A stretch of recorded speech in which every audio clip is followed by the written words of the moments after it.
நான் எப்பயுமே Bakrid vlog post பண்ணுறதுக்குள்ளே தீபாவளியே வந்துடும். இந்த தடவை சீக்கிரமாக போகிறேன்னு சொல்லிட்டு நினைக்கிறேன். எப்பயுமே ஆடு வந்துட்டு சீக்கிரமாகவே அம்மா வீட்டில் வாங்கிடுவாங்க. இந்த தடவை வந்து 1 டேக்கு முன்னாடி தான் வந்துச்சு. ஸோ நைட்டு ஃபுல்லாக அது கூடயே உட்காந்துட்டு ஒரு 3 o'clock தான் வீட்டுக்கு வந்தோம்.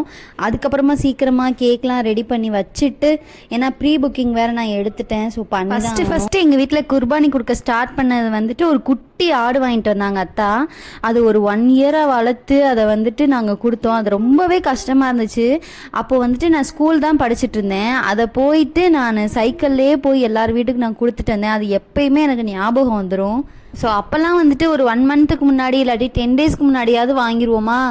அப்போ உட்காந்து அழுகிறது. பக்ரீத் அன்னைக்கு ஃபேமிலியே உட்காந்து அழுதுட்ருப்போம். இப்போ அப்படியே போக போக கொஞ்சம் பழகிடுச்சுன்னு சொல்லிட்டு நினைக்கிறேன். இருந்தாலும் கஷ்டமாக தான் இருக்குது. அப்புறமா கேக் ஆர்டரையும் கொண்டு போய் கொடுத்துட்டு வந்தாச்சு. ஸோ இந்த கேக் வந்துட்டு ஸ்டூடெண்ட்ஸ் ஒரு சின்ன பிள்ளைங்க தான் வாங்கியிருந்தாங்க. அது கொடுக்கும் போதே அவ்வளோ ஆசையாக வந்து வாங்கிட்டு போனாங்க. எனக்கும் ரொம்ப ஹாப்பியாக இருந்துச்சு.